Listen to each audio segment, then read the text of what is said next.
Está entrando no ar.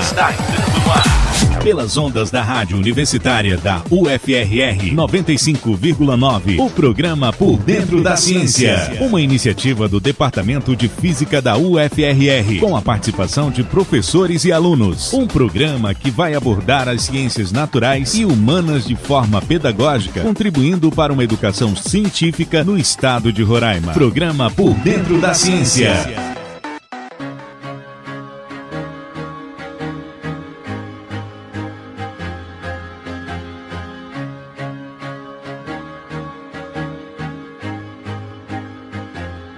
Bom dia, ouvintes, estamos no ar com o programa Por Dentro da Ciência. Estamos com vocês todas as terças, pelas ondas da 95.9 FM, Rádio Universitária. Na apresentação, eu, o professor Roberto Câmara, do Departamento de Física, juntamente com o professor Luiz Henrique, também do Departamento de Física.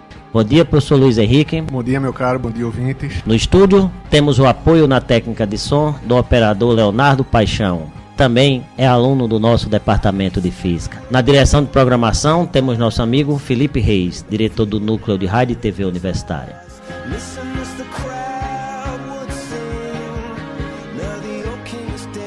Hoje vamos conversar com o professor Alexander Fernandes, do Departamento de Engenharia Elétrica da UFRR. Professor Alexander, bom dia, bem-vindo ao nosso programa. Bom dia, obrigado pelo convite. Professor, como sempre, a gente pede para os nossos convidados falarem um pouco da formação dele. A gente gostaria de saber como é que foi sua graduação, ainda mais que você é cubano, veio de outro país. Como é que foi a sua graduação lá, seu mestrado, seu doutorado? Bom, eu me formei na Faculdade de Engenharia Elétrica da Universidade do Oriente em Cuba no ano 1992. Aí, um mês depois de terminar as férias, eu comecei a trabalhar como professor e pesquisador da própria Universidade do Oriente no Departamento de Física, de bacharelado em Física. Aí eu comecei a lecionar disciplinas da parte de eletrônica. A sua graduação foi em elétrica? Sim, na Faculdade de Engenharia Elétrica. Então, só que aí com especialização para a parte de eletrônica. Então aí eu comecei a trabalhar no Departamento de Física, especificamente no grupo de laser e espectroscopia, era um grupo de pesquisa que tinha lá, e tinha no departamento mais 5 grupos de pesquisa. Eu comecei a desenvolver uma série de atividades dentro do departamento, encaminhadas ao desenvolvimento de laser de nitrogênios para conseguir produzir um laser de corantes.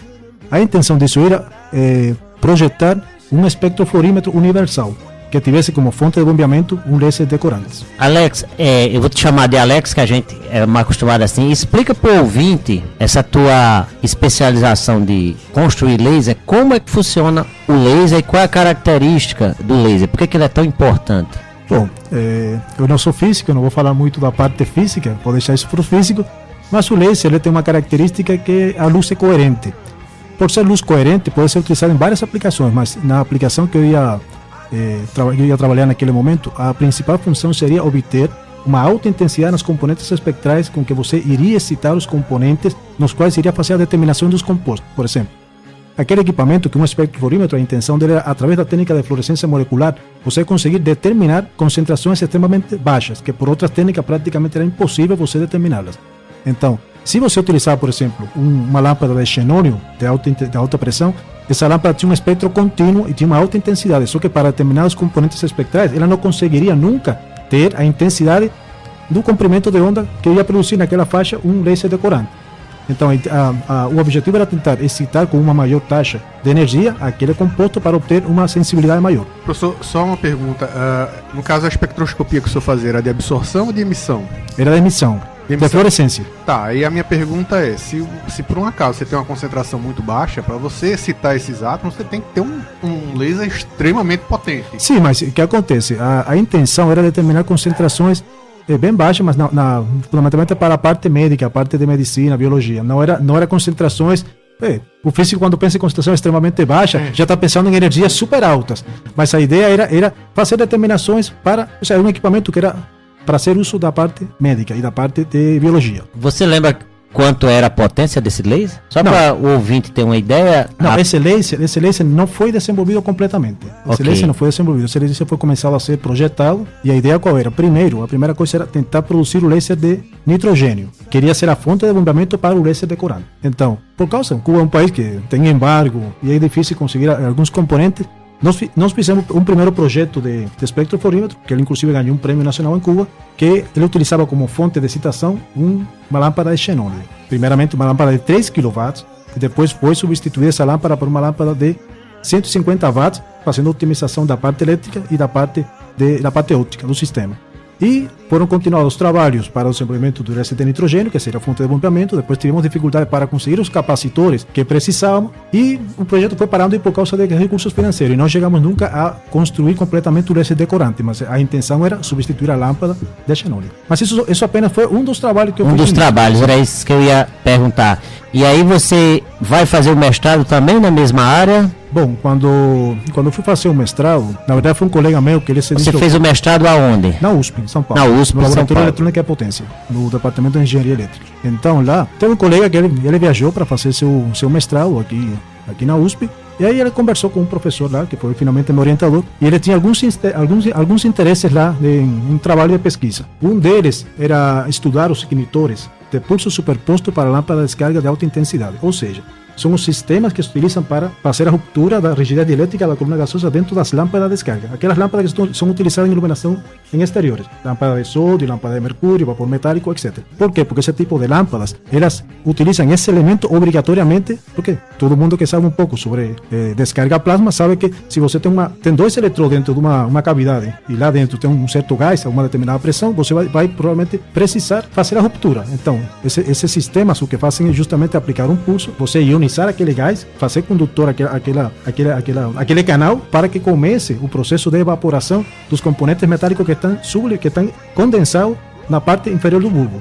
Então, a partir daí, você começa a produzir emissão a partir da excitação daqueles componentes. Então, o que acontece é que as normas internacionais eles estabelecem parâmetros para os pulsos de partida para a lâmpada de descarga totalmente diferentes. Por exemplo, a norma NEMA dá uma especificação que quando você compara com a norma IEC, você pode observar que não tem nada a ver. De quanto é um pulso desse? Quantos volts? Dependendo da potência da lâmpada, ele pode ir desde 2.4 kV até 6 kV. Então, eles têm determinadas especificações de tempo de subida, de largura do pulso e de taxa de repetição dentro de um ciclo de operação da lâmpada. Professor, por que até hoje você ainda tem tanta dificuldade de fazer a substituição dessas lâmpadas? Você está falando aí do pulso. Sim. Esse pulso precisa de uma descarga alta, ou seja, Sim. um consumo de energia alto. É tão mais caro essas lâmpadas mais novas de LED, não sei o quê? São Vamos muito lá. mais caras ainda para... Bom, o que acontece? Quando você pensa numa fonte de radiação, pensa em uma lâmpada tem uma estrutura, tem um bulbo. Então esse bulbo, quando você aloca dentro de uma luminária, a intensidade da radiação que você obtém é bem elevada. Quando você pensa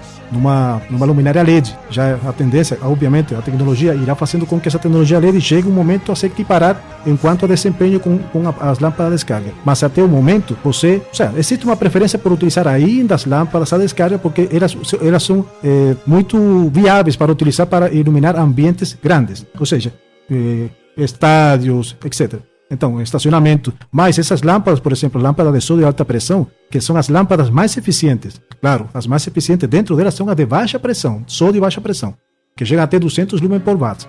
As lâmpadas de alta pressão que estão nas luminárias externas chegam a 120, 150 lumens por watt. Já os LED não estão ainda nessa faixa, estão em 100, 80, 90 lumens por watt. Então, isso é uma característica que faz com que ainda exista uma preferência, porque quando você pensa em conservar energia elétrica, você vai tentar utilizar no ponto final do sistema, o sistema que ilumine com a menor energia do sistema. Você fala essa que eu tenho aí de futebol, por exemplo, é 200 lumens por watt? Não, porque essa é alta pressão. Se for baixa pressão, seria 200 lumens por watt. Mas essa de baixa pressão são aquelas, quem já viajou para fora do Brasil, pode ter encontrado nos países da Europa, algum tempo atrás, nos túneis, fundamentalmente, lâmpadas de sódio de baixa pressão. Por que se utilizam? Porque à noite você não precisa saber se o gato é preto, ou é branco, ou é azul. Você precisa saber enxergar bem o gato. Então, você precisa de um fluxo luminoso muito elevado. Aí, nesse caso, nos túneis que são muito escuros, você utiliza lâmpada de sódio de baixa pressão. Aí você tem aquela taxa. Para os nossos ouvintes saberem, a lâmpada de sódio é essas lâmpadas amarelas. Amarelas, aquela cor dourada, amarela que existe. Isso, e ela acaba, de certa forma, mascarando a cor verdadeira dos corpos. Por quê? Porque o que acontece? Quando você observa o espectro de emissão dessa lâmpada, ela tem pouco conteúdo na parte do azul, do verde. Então, quando ela não consegue fazer uma reprodução apropriada, que é um dos índices interessante dentro das fontes de iluminação, que é o índice de reprodução de cores, que é um índice que se mide de 0 a 100 e que expressa o quanto uma fonte luminosa é capaz de reproduzir as cores no aspecto original quando é iluminado com a luz do sol, em certas condições específicas que são determinadas. E eu determino esse índice pegando o espectro de emissão da luz, é? Bom, para você fazer isso, você tem que observar qual é o comportamento do observador padrão. Todas as pessoas não têm o mesmo comportamento para observar, mas existem estudos feitos pela IEC e a Sociedade de Iluminação para determinar o que seria um observador padrão em termos de reprodução de cores. Aí você vai colocar um grupo de cores e aquele observador vai dizer o quanto, é uma questão meio subjetiva, o quanto aquela cor que você está tentando reproduzir, ela tem um aspecto que realmente deveria ter. Então você estabelece um índice e no final você diz, essa lâmpada reproduz, tem um índice de 60, tem um índice de 40, tem um índice de 20. Por exemplo, para que você tenha uma ideia, essa lâmpada de alta pressão ela tem um índice de 20, 23, ou seja, ela é muito ruim em termos de reprodução de cores, mas em termos de aproveitamento de energia para você iluminar à noite é muito bom. Só que o que acontece? Já estão aparecendo lâmpadas, como por exemplo as lâmpadas a LED, que ele já tem um índice de produção muito mais alto. As próprias lâmpadas de mercúrio, né, que são aquelas mais brancas, né? Sim. Elas também tinham um índice de produção de cores um pouco melhor. Quais são melhores? As lâmpadas de vapor metálico. As fluorescentes. As fluorescentes, ela tem um índice de produção de cores maior também. Tu tem ideia, Alex, de qual é o maior índice alcançado hoje? Bom, tem lâmpadas que tem até 90 de IRC. Uau, é quase o sol. É quase o sol. Quase o sol. Em termos de reprodução de cores. Então, uma coisa, por exemplo, quando você pensa num estúdio de televisão, aí você precisa reproduzir as cores o melhor possível. Então, você vai utilizar lâmpadas ou uma combinação de lâmpadas de alunos metálicos, em que você consiga ter um espectro naquele ambiente que reproduz as cores de uma forma apropriada. Deixa eu voltar um pouco para o teu mestrado. Aí você vem trabalhar para melhorar a abertura de plasma nessa lâmpada. Aí vocês vão mexer em quê? Na lâmpada em si ou na eletrônica? Bom, eu tive que estudar, eu tive que mexer.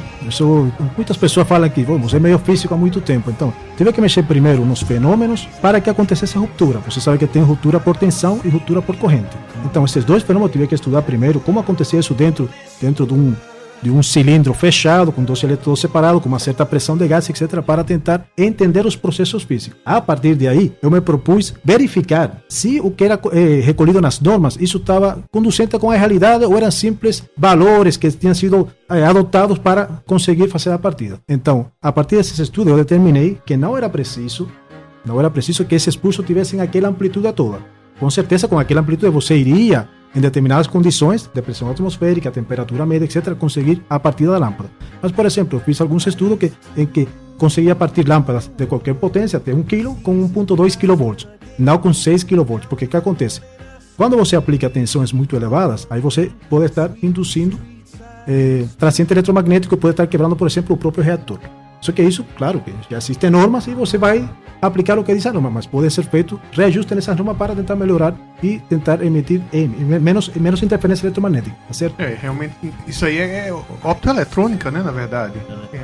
Para os nossos ouvintes saberem, optoeletrônica é a área da física, da ciência que trabalha, que mistura a parte de ótica com a eletrônica. Tá, professor, e seu doutorado? Foi em Bom, quê? no meu doutorado, a partir Também foi na USP, né? Também foi na USP em São Paulo, no mesmo departamento, o mesmo orientador. Aí, naquela época, eu tinha já alguma experiência, como já falei, com os lasers, de operação pulsada de lasers. Então, uma discussão que eu já tinha com o meu professor era relativa com a aplicação da técnica da operação pulsada em lâmpada de descarga. Ou seja, tentar verificar como, alimentando uma lâmpada de descarga com operação pulsada, e agora eu vou explicar o que isso poderia fazer com que a lâmpada emitisse um espectro de cor diferente. E eu conseguisse uma mesma lâmpada modificar o balanço espectral e com isso modificar os parâmetros. Fazendo um sistema vou explicar. pulsante? Sim. Pulsado? Vamos lá, vamos explicar. A lâmpada com o mesmo vapor? A mesma lâmpada igual, eu não mexi na lâmpada. A mesma lâmpada de sódio que você tem no poste, eu tirei a lâmpada e vamos lá. E só muda a fonte e sai. Sim. Explica aí que eu tô curioso agora. Eu tenho aqui 2 físicos, aí vai ser fácil. Vamos lá. Você sabe que... Mas olha, o programa é de divulgação científica. Eu sei. Pensa quem tá ouvindo lá. Claro.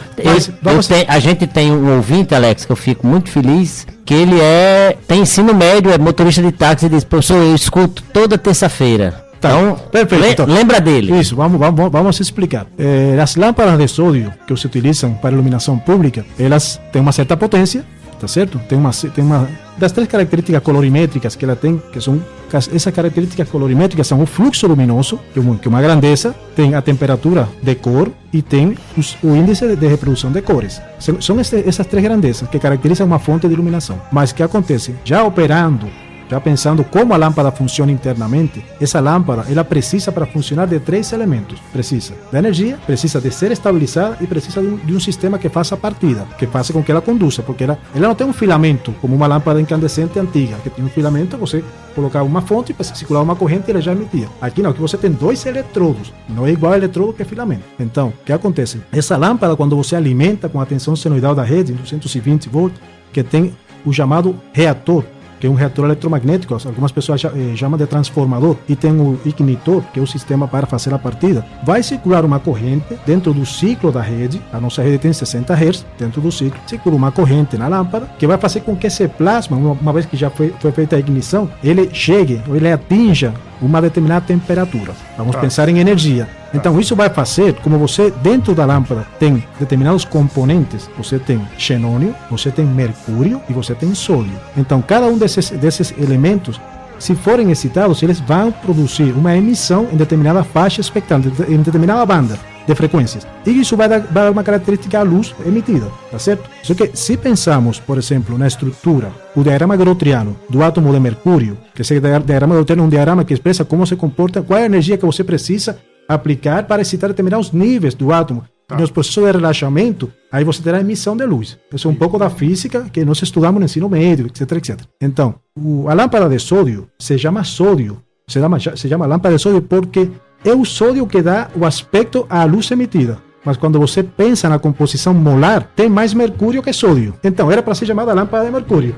Mas não é chamada... Se não me falha a memória, quando você excita com a corrente elétrica, na verdade, você excita o mercúrio. Sim. E aí, posteriormente, agora admito que não lembro qual é o fenômeno, ele transfere essa energia para o sódio, que é aí que vai emitir a luz, não é? Aí, o que acontece? Quando você pensa no diagrama energético dos dois, o diagrama grotriano, o primeiro nível de transição do sódio, ele está muito abaixo, inclusive os últimos níveis estão abaixo do primeiro nível energético do mercúrio. Então, o que acontece? Quando você excita, eles estando os dois juntos, vai ser o sódio responsável pela emissão. E o mercúrio vai ter uma contribuição muito baixa na parte já do UV e da parte do azul, e ele se vai utilizar como gás buffer para que você consiga controlar a tensão de arco da lâmpada. Esse é um parâmetro que também tem a lâmpada, que geralmente quem não mexe com essa parte não tem nem por que saber isso aí. Mas o que acontece? Quando eu alimento a lâmpada com 60 Hz, com aquele reator, eu tenho uma temperatura média do plasma. E com isso eu consigo excitar determinados níveis energéticos do átomo de sódio e praticamente não consigo excitar o mercúrio, em termos de excitação de emissão de luz. Tu consegue lembrar quanto é a temperatura que eu tenho aí? Porque eu falo que a gente... 4.000 Kelvin. 4.000 Kelvin. A gente trabalha... Já entrevistou aqui o professor Eliel.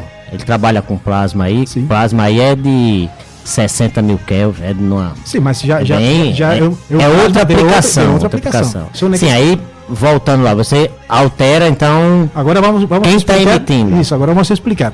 Então, na operação convencional, que é 60 Hz, onda senoidal pura, você tem uma temperatura média em que você consiga excitar o átomo de sódio, certo? E praticamente não emite, não excita o átomo de mercúrio. Agora, qual a ideia da operação pulsada? Vamos pensar num ciclo de operação. Tem ciclo positivo e tem ciclo negativo. Aí eu iria fazer uma coisa.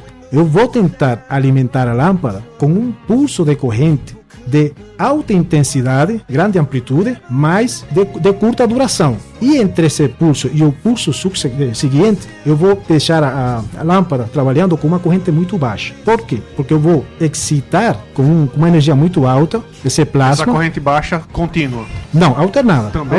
Alternada, sim. Os pulsos são alternados, porque se não é alternada, aí você pode ter um fenômeno que se conhece como cataforese, que é a migração do sódio para um dos eletrodos. Então a lâmpada tem que se determinar um problema no comportamento e na deterioração dos eletrodos. Então, o que é que eu faço? Aplico um pulso de alta intensidade, curta duração. Entre esse pulso e o pulso subsequente, eu vou manter a descarga com uma corrente muito pequenininha, chamada corrente de fervura. É uma corrente muito baixa. Para quê? Porque eu excito o plasma, eu não posso a temperatura promédio do plasma alterá-la, porque senão eu vou saturar o plasma. Então o que eu faço? Excito o plasma, depois deixo que o plasma se relaxe e volto a excitar. Dessa maneira eu consigo excitar todos os níveis do átomo de sódio, inclusive eu vou ter um processo de despoblamento do átomo de sódio, porque vão ter transições que vão continuar para níveis de energético do átomo de mercúrio.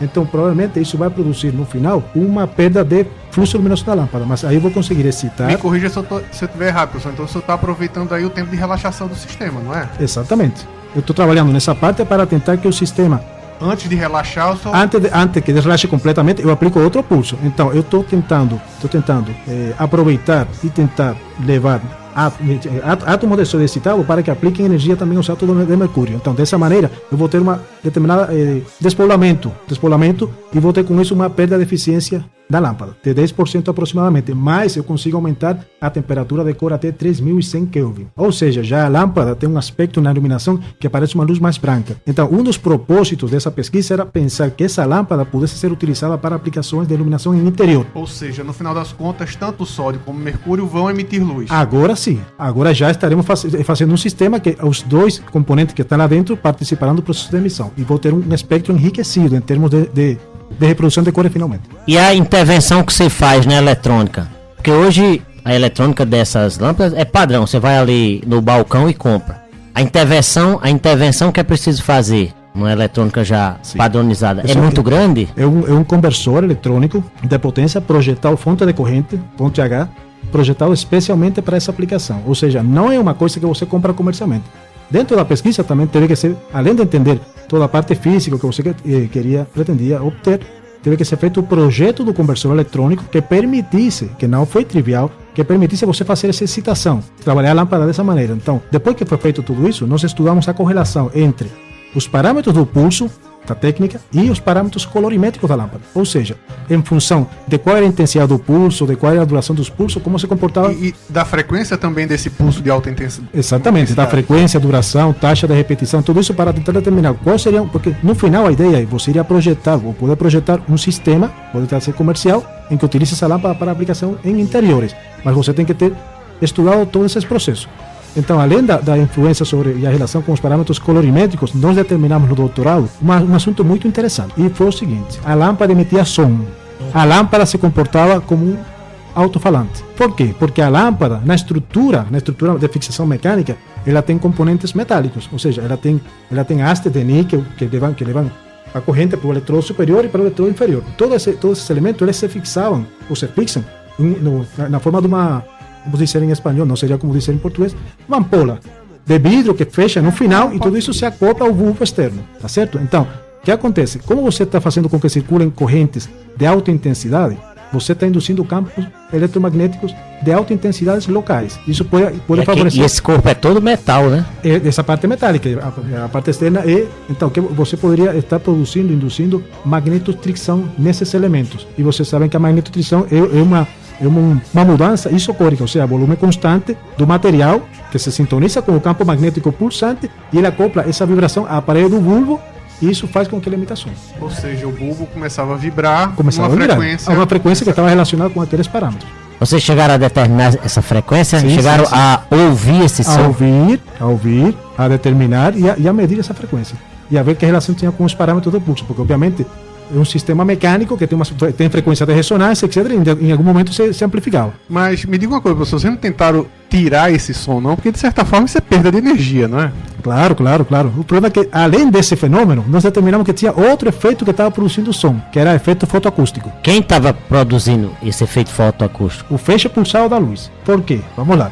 Nós colocamos... Só uma curiosidade, quando você ligava o sistema, Sim. Era bem audível isso? Incomodava? Não chegava a incomodar. Mas você chegou a relacionar, como o professor Luiz Henrique falou, a quanto você estava perdendo de energia aí, porque eu estou relacionando que eu vou perguntar a você mais na frente o aspecto comercial. Sim. Tá, o fotoacústico, quem é que está produzindo? O fotoacústico era produzido pelo fluxo pulsado da lâmpada. Ou seja, isso é uma lâmpada de descarga, você está aplicando uma técnica pulsada, você está aplicando uma frequência em que o olho não enxerga o flicker. Então, no final, você estava... Isso foi observado porque todo esse processo eu tinha que me proteger da lâmpada, da radiação da lâmpada. Ou seja, eu estava trabalhando com a lâmpada do lado, mas eu tinha que me proteger. Então eu coloquei na lâmpada dentro de um cilindro, porque além desses efeitos que estou conversando com vocês, eu fiz outros estudos, porque eu tinha que também saber se a lâmpada, por exemplo, a lâmpada convencional ela tem um tempo de vida de 20.000 horas. Tudo bem, agora eu aplico essa técnica. Quanto vai durar a minha lâmpada? Como vai ser a deterioração dos eletrodos? Então, eu implementei uma técnica espectral para conseguir medir a taxa de evaporação dos elementos do eletrodo em função dos parâmetros do pulso. e compará-la com a operação convencional. Então, para isso, ainda bem que tinha aquele trabalho inicial com os físicos lá em Cuba, a parte de espectroscopia, montei um sistema espectral e fez todas essas medições também. A ideia foi relacionar várias coisas. Então, nós determinamos pelo som, pelo ouvido, naquele momento que estava tendo aquele barulho.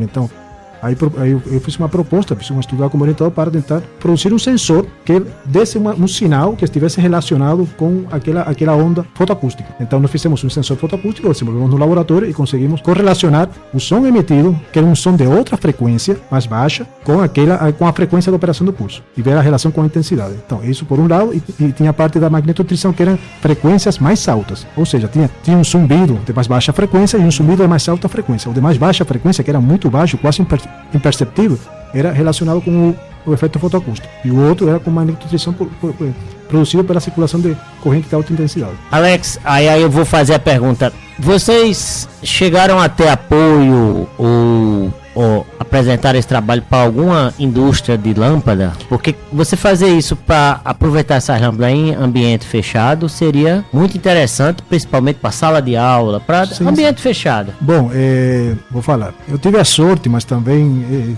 outras pessoas falam, não é tanta sorte. Meu orientador é um pesquisador nato, o professor Kaiser, Walter Kaiser da USP. Então, ele é uma pessoa que nunca se interessou pela parte comercial, industrial, pela aplicação para vender para alguém. Essa pergunta que o Roberto fez foi uma das perguntas que me fizeram na banca da defesa de doutorado. Você não procuraram alguém para tentar? Então, a resposta foi não, porque a gente estava concentrado na parte científica do problema. Mas eu posso dizer que já tem uma empresa na Alemanha, na Osram, que produz reator eletrônico com operação pulsar lâmpada de descarga. Ou seja, era um trabalho que estava sendo feito na época. Tinha uma patente americana que, do ano 79, o cara tinha apresentado uma proposta desse tipo, só que ele não mostrava realmente o que acontecia. Ele só colocava uma técnica, falava da técnica. E, obviamente, o mundo acadêmico, você produz coisas, pode ser que empresas vejam isso aí e tenham equipes que desenvolvam. Mas a gente não se interessou nunca por tentar produzir isso aí. Vocês tentaram outros elementos, professor? Porque o professor falou só de mercúrio, que são normalmente os mais comerciais, né, para o caso das lâmpadas. Tentaram com outros elementos? A partir dessa pesquisa, nós verificamos outro fenômeno que acontece nas lâmpadas de descarga. Bom, basicamente você tem lâmpadas, comercialmente, tem lâmpadas de mercúrio, que elas já por uma questão medioambiental já foram retiradas. Tem sódio de alta pressão, sódio de baixa pressão, que sódio de baixa pressão praticamente já não se usa mais, são aquelas que se utilizavam em túneis. E tem vapor metálico. As lâmpadas de vapor metálico, elas têm toda uma faixa de lâmpadas com determinada característica de reprodução de cores e de temperatura de cor. Qual o metal que eu tenho dentro delas, hein? Eles são alenuros metálicos, aletos metálicos, de diferentes composições. Ele tem vários, então, em função de todas aquelas composições que fazem os fabricantes, ele tem determinada resposta espectral em termos de emissão. A gente se concentrou na lâmpada de sódio, porque era uma lâmpada que já tinha um índice de reprodução de cores baixo e tinha uma temperatura de cor correlata baixa. Já as outras lâmpadas, por exemplo, a lâmpada de aletos metálicos, ela tem um índice de reprodução de cores maior, 40, 45. Então, e tem uma temperatura de cor também bem mais alta, 4.500 Kelvin, ou seja, porque esse tipo de lâmpada naquela época era mais utilizada para a questão de iluminação, por exemplo, em sede de televisão, essas coisas. Só uma parte, professor. A temperatura de cor vai, para nossos ouvintes que são leigos, vai afetar o quê? Explica pra gente um pouco o que é essa temperatura de cor. Essa temperatura de cor, vamos dizer que é uma espécie de... Essa temperatura de cor se mide, tem parâmetros para medir, mas ela expressa o quanto uma fonte luminosa dá uma cor mais cálida ou mais fria. O que é que significa isso? Por exemplo, uma lâmpada de uma vela, ela tem uma temperatura de cor de 1800 Kelvin. É uma luz mais amarelada. Então, esse tipo de luz é apropriada para ambientes de sossego, ambientes de relaxamento, etc. Já, por exemplo, as lâmpadas que emitem luz mais branca e até que chegam a tons azuis, elas são mais apropriadas para ambientes dinâmicos, trabalhos que requerem que a pessoa não perca atenção, etc, etc. Então, quando você modifica a temperatura de cor de uma lâmpada, por exemplo, uma lâmpada que tem temperatura de 2.000 Kelvin e vai até 5.000, 6.000 Kelvin, você está fazendo com que o aspecto da luz seja mais branca, mais tendente ao branco. Na medida que aumenta mais, ele vai indo já quase ao azul. Para um ambiente de leitura, qual é a mais recomendada? Porque isso é uma coisa interessante quando você vai... Hoje em dia, muita gente está trocando as lâmpadas por lâmpada de LED. Sim. E aí, uma coisa que eu chamo a atenção das pessoas, até quando eu vou comprar. Olha, não olha só o LED não, olha a eficiência da lâmpada. Pelo fato dela ser LED, não quer dizer que ela é mais econômica do que outra não. Olha a eficiência, se é classe A, B e C, isso é uma coisa. O lumen, quantidade de lumen, de repente você pega uma lâmpada de LED de 10 watts, mas a potência luminosa dela é de 2.000 lumen. E você pega uma de 8 watts de vapor e a potência luminosa é de 15.000 lumen. Então, dependendo do ambiente que você quer, é melhor pegar a de maior lumen. No caso da temperatura, vem essa informação na embalagem. E eu confesso que eu não tinha reparado esse detalhe. Para ambiente de leitura, qual é o mais indicado? Um ambiente de TV? Dá uma dica para a gente. Você sabe que existem nos projetos luminotécnicos determinados, segundo a atividade que você irá desenvolver, qual será o fluxo luminoso que você vai ter que ter no local que você vai ler, na altura que você vai ler, etc. Mas isso só isso aí não basta. Depende também da temperatura da cor. Se você tem o fluxo luminoso que está por norma, vamos supor que temos 3 fontes luminosas. Uma fonte luminosa amarela, uma fonte luminosa com uma cor amarela, branca e uma com cor mais branca. Mas naquele ponto você tem o mesmo fluxo e cumpre o que diz a norma. A luz amarela, ela vai te induzir a quê? Ao sono. Ela vai te induzir a relaxar, aí caindo num ambiente já de preparação para dormir. A luz branca, ela vai te manter num ambiente, os sentidos ele vai ficar mais aguçados. Então, não se recomenda utilizar para a leitura luz amarela, com tom amarelo. Só para os nossos ouvintes saberem, essa questão de cor é muito importante. O pessoal que está na faixa dos 40, 50 anos deve lembrar nas escolas antigamente do quadro negro. Hoje é muito comum o quadro branco, mas antigamente era o quadro negro, que não era negro, normalmente era verde. Né? Por quê? O tom de cor verde, ele acalma as pessoas. E o quadro negro com o giz branco dá um contraste muito forte que era ruim para a visão. Sim.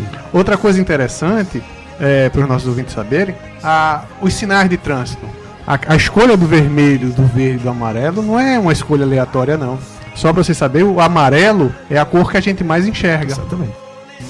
Por isso que a cor amarela é da atenção. Sim. Porque a gente vê mais distante. Sim, sim. E aí tem a ver com a temperatura. Tem a ver com a temperatura. Por exemplo, esse assunto que o professor Paco Weber falou, nós, observadores humanos, nós temos 2 curvas de resposta do olho, uma adaptada à luz e outra adaptada à escuridão. Então, uma é chamada de curva fotóptica, que é adaptada à luz, e a outra é chamada de curva escotóptica.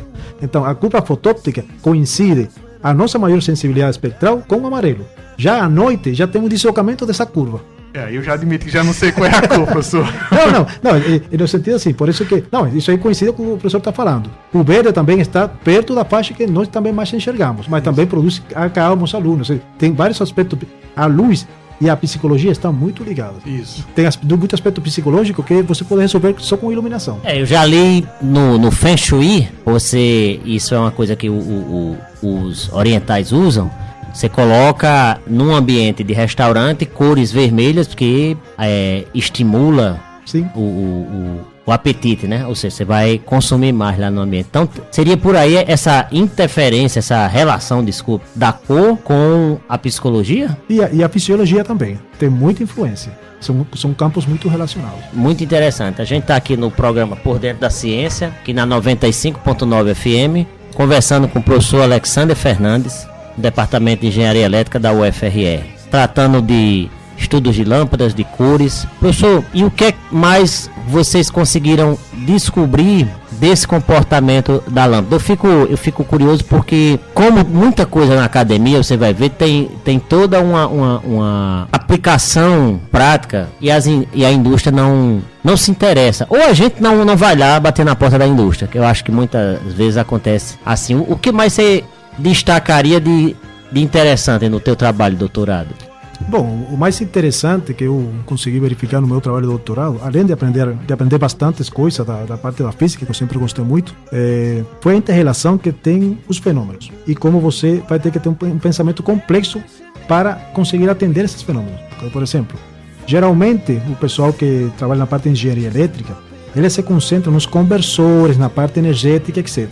Já, por exemplo, o físico ele se concentra muito na parte do fenômeno físico. Mas eu sei que o físico também sou muito eletrônico porque eu trabalhei com os físicos.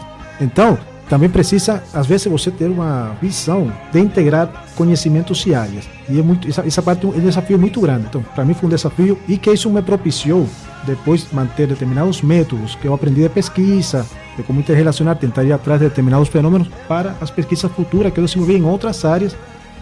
A partir daí, porque eu defendi meu doutorado já no ano 2004. E aí, depois desse doutorado, você vai trabalhar... Eu voltei a trabalhar para Cuba. Tá, mas aí você começa a pesquisar o quê? Eu continuei pesquisando a partir de assuntos que eu verifiquei no meu trabalho de doutorado, que tinha muito que pesquisar. Por exemplo, quando você opera uma lâmpada dessa maneira, em alta frequência, pulsada, como por ser uma lâmpada, uma cavidade, ela pode se manifestar lá dentro um fenômeno que se chama ressonância acústica.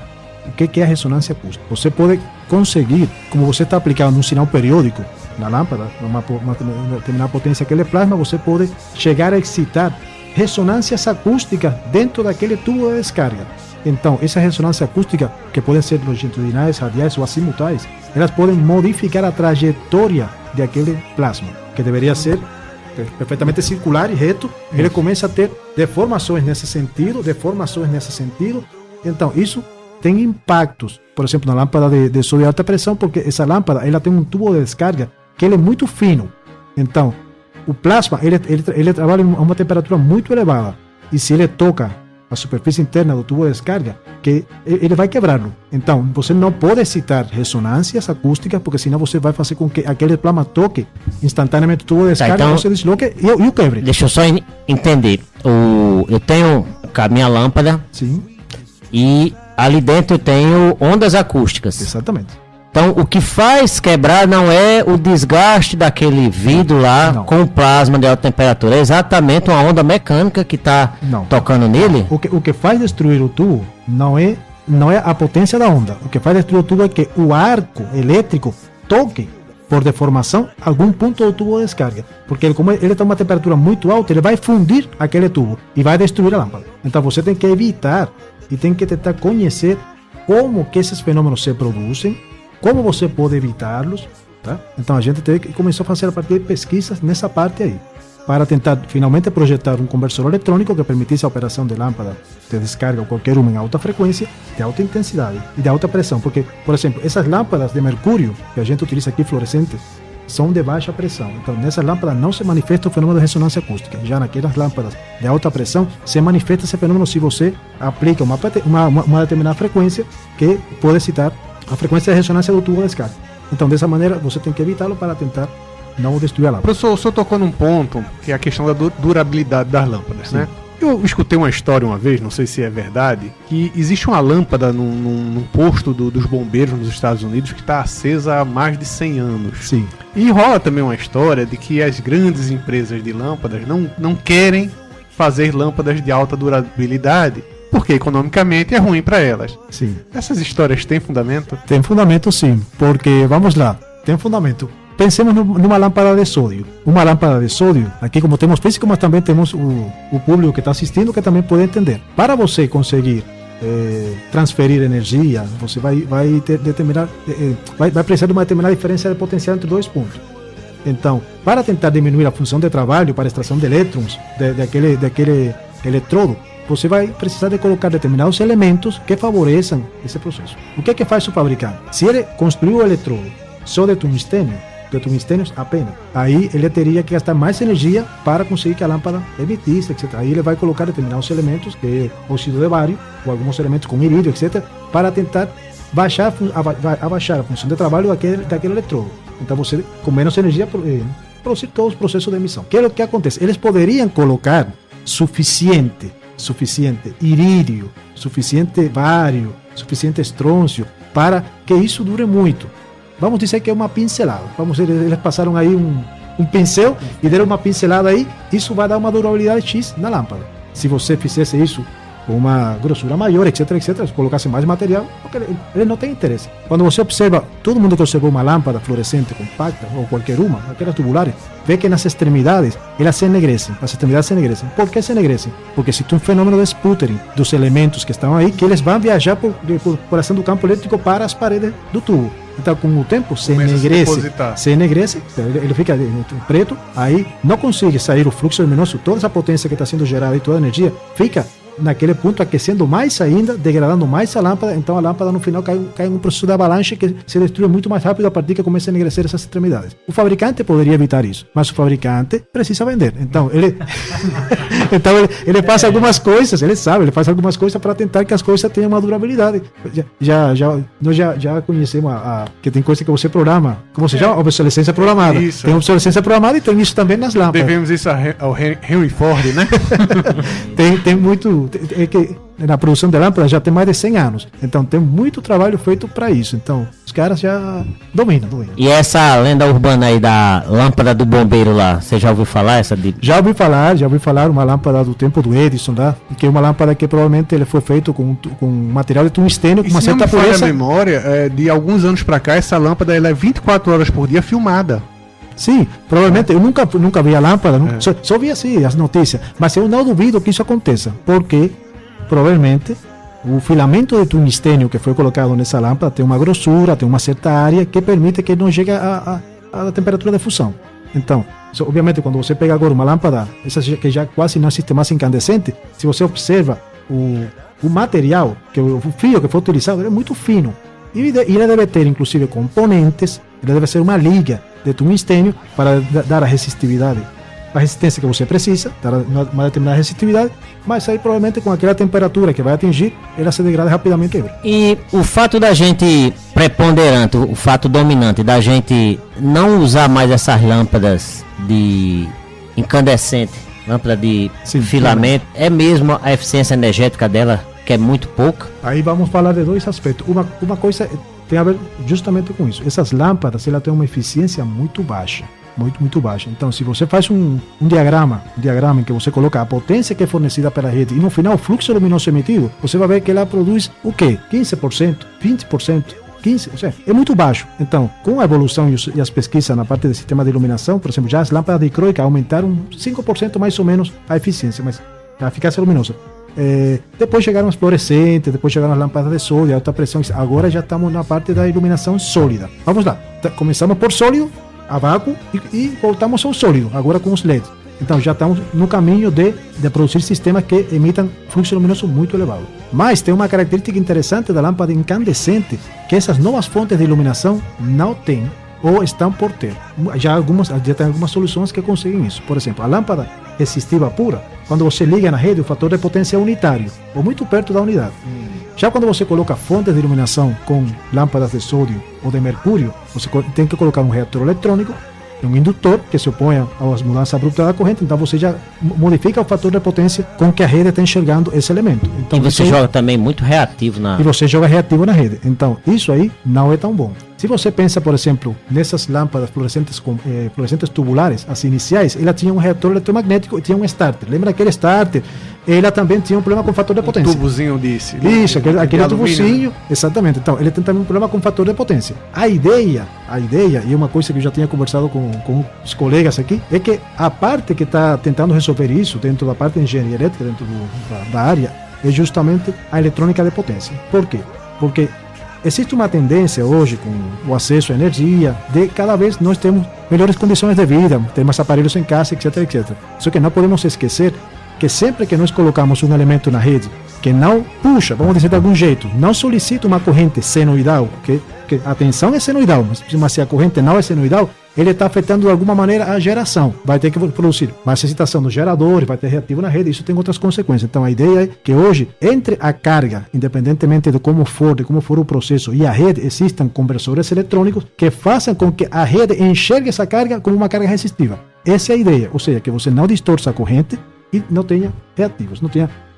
A ideia seria chegar ao fator de potência unitário e distorção harmônica de corrente zero. E sem contar que você está pagando uma energia que você não está consumindo de fato. Explica para o ouvinte o que é esse fator reativo. Bom, esse fator reativo, vamos dizer de algum jeito. Imagina que se eu tenho um resistor e eu tenho uma fonte de corrente alternada, essa fonte vem de um gerador. Esse gerador tem uma estrutura, tem um motor, tem uma excitação determinada que se utiliza para fazer o controle da tensão que ele produz. Então, essa potência que você está enviando, se um resistor, um fator de potência unitário, não tem problema, você está convertendo toda a potência que está saindo daqui para a potência ativa. Você está, nesse caso, num resistor está produzindo tudo em forma de calor ou em forma de luz, claro, com eficiência ou eficácia que dependa de como está feito o equipamento. Já, por exemplo, quando você pensa num motor elétrico, vamos pensar num motor, o motor da nossa máquina de lavar.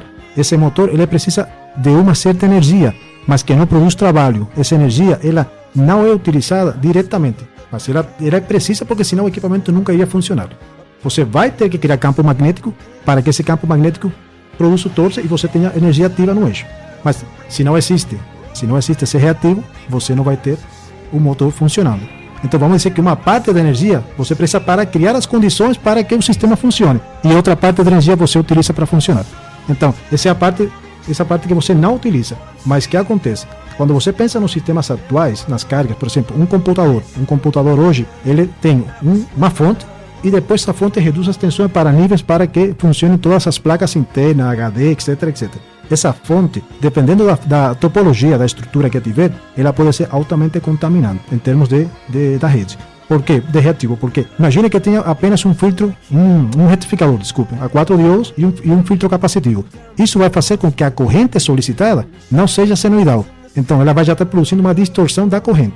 E pode ser que, em função da topologia, também o fator de potência não seja igual. Então você vai estar utilizando uma parte da energia e outra parte não está sendo utilizada para produzir trabalho útil. O que você quer é transformar a energia que você está comprando da concessionária no que você quer produzir com aquilo. Por exemplo, com a torrada. Eu gosto de comparar o reativo com a cerveja ou o refrigerante. Você sabe da comparação. Sim, explica aí pro... É aquela comparação da cerveja, que você tem a espuma lá em cima e você tem o que é a cerveja, o que é o líquido. Então a parte ativa seria o líquido e aqui a parte reativa, que é a que realmente não aproveita, seria a parte da espuma. Então a ideia é que você consiga fazer cada vez sistemas em que aquela parte da espuma suma ou seja, se minimize. Eu compro lá uma cerveja ou um refrigerante de 1 litro.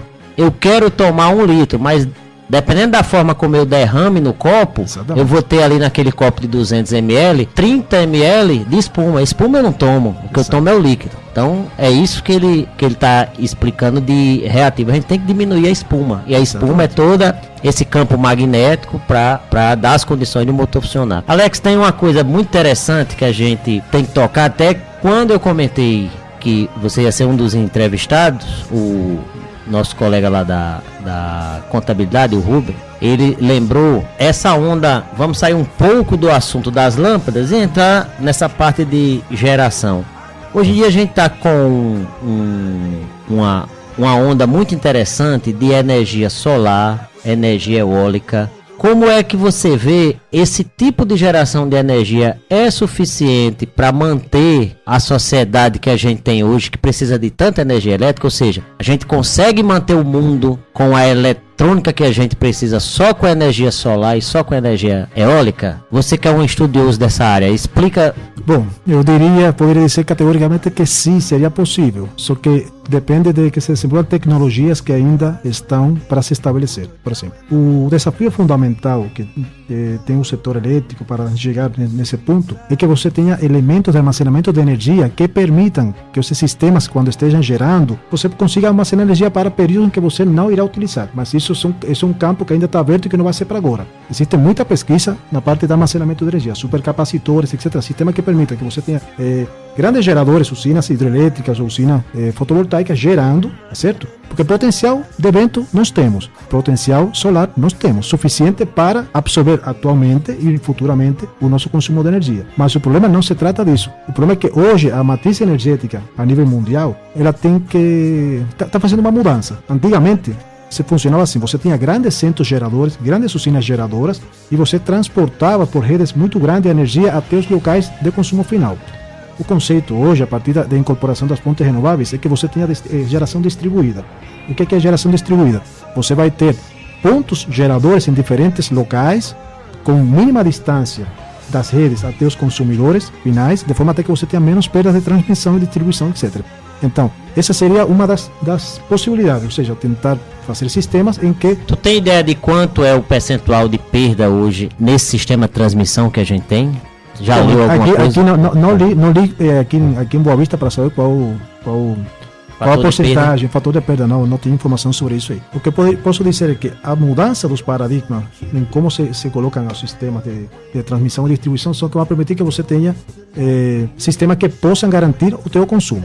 Por exemplo, aqui, Roraima tem aquelas unidades geradoras, tem energia que vem da Venezuela, tá certo? E ainda não tem um parque solar de grande porte, por exemplo, ou pelo menos de forma experimental, que você possa começar a obter dados de funcionamento e acompanhar tecnologia. Claro que isso é caro, depende de muitas questões. Mas grandes investimentos estão sendo feitos na Europa, nos Estados Unidos, China, etc., para tentar fazer geração distribuída, com sistema fotovoltaico, com sistema eólico, para tentar ir gradativamente eliminando as fontes de geração convencionais. Mas o que acontece? Para você manter um sistema funcionando, você tem que ter uma geração base. Essa geração base, dependendo da região e do lugar e dos recursos disponíveis, vai ter que ser termoelétrica, vai ter que ter hidrelétrica, vai ter que ser nuclear, porque se você, no momento que essa energia não tem vento, não tem sol e não tem armazenamento de energia, então você vai ter que não tem energia, então você precisa de ter uma fonte primária. Vamos dizer, pense assim, vamos supor que a potência que precisa aqui Boa Vista, os geradores sejam de 1 gigawatt. Ah, perfeito. Vamos fazer isso com diferentes fontes? Sim, mas não tem vento, é sazonal. O vento é sazonal. Então, o sistema pode estar gerando ou não. Pode ter que tenha momento que ele gere e o consumo não acompanhe, não pegue isso aí. Então, você também não tem tecnologia para armazenar o excesso. Teria que fazer um esquema em que você consiga armazenar. Existem várias técnicas, inclusive bombear água para depósitos ao nível superior para depois aproveitar. Mas isso é caro, tem várias. Mas hoje já tem muito desenvolvimento na parte de ciência dos materiais para a parte de armazenamento de energia. Isso eu acho que vai ser o futuro. Eu ainda defendo, não sei se vocês já ouviram falar do James Lovelock. É o que desenvolveu aquela teoria de Gaia, que o planeta Terra é um ser vivo, uma rocha, uma viagem bem legal. E ele mudou de opinião a respeito da geração de energia. Ele hoje defende a energia nuclear. Eu acho que a energia nuclear e aquela ideia de perigo que as usinas nucleares trazem, acho que isso já está vencido, já tem tecnologia bastante. Eu acho que seria a melhor solução, porque as pessoas não pensam nisso que você falou, eu estou gerando hoje, e se acabar o vento? Né? Claro. Como armazenar. Ainda tem gente que chama atenção também. E o que eu gasto ecologicamente para produzir baterias, né? Sim. Explica um pouco como é que esse armazenamento na bateria, no caso das eólicas. Bom, nas baterias existem tecnologias de chumbo ácido, existem tecnologia de íon lítio, existe tecnologia de metal de níquel cadmio, íon lítio, chumbo ácido, e tem outras tecnologias que estão sendo, basicamente são reações químicas em que você consegue armazenar essa energia. Existem hoje tendências e estudos para tentar obter baterias que não manifestem, por exemplo, aquele chamado efeito memória, que é um efeito que manifesta na bateria de níquel cadmio, baterias que tenham uma autodescarga muito baixa. Ou seja, existem muitos fenômenos que estão sendo estudados. O objetivo hoje, por exemplo, carro elétrico, quando as pessoas pensam em carro elétrico, o que determina hoje que o carro elétrico não seja barato? São as baterias. Porque os motores, conversores, técnica de controle, tudo isso já está bem dominado. O problema é eu relaciono com o armazenamento. Isso que está abrindo grande. Não é só a tecnologia, é a bateria. É a bateria, é o armazenamento. O armazenamento de energia vai ser o que vai determinar os avanços nos próximos anos e como vai ser cada vez utilizado mais fontes independentes. Olha que interessante. Conversamos aqui com o professor Alexandre Fernandes, do Departamento de Engenharia Elétrica da UFRR. Um assunto bem instrutivo, várias curiosidades sobre lâmpadas e tem que agradecer, Alex, você ter aceitado o convite. Como é interessante, já fica no ar o convite para a gente conversar mais sobre a profissão do engenheiro eletricista, aqui as divisões que fazem, e sobre o nosso curso aqui na UFRR. Muito obrigado por ter vindo. Obrigado a vocês. Professor, muito obrigado. Obrigado. Agradecemos vocês também, ouvintes, e contamos com vocês na próxima semana aqui na 95.9 FM, às 10 horas aqui no programa Por Dentro da Ciência, uma iniciativa do Departamento de Física da UFRR. Até lá. Você acabou de ouvir Por Dentro da Ciência, um bate-papo científico com colaboração do Departamento de Física da UFRR e que vai ao ar todas as terças às 10 horas pelas ondas da Rádio Universitária 95,9 FM.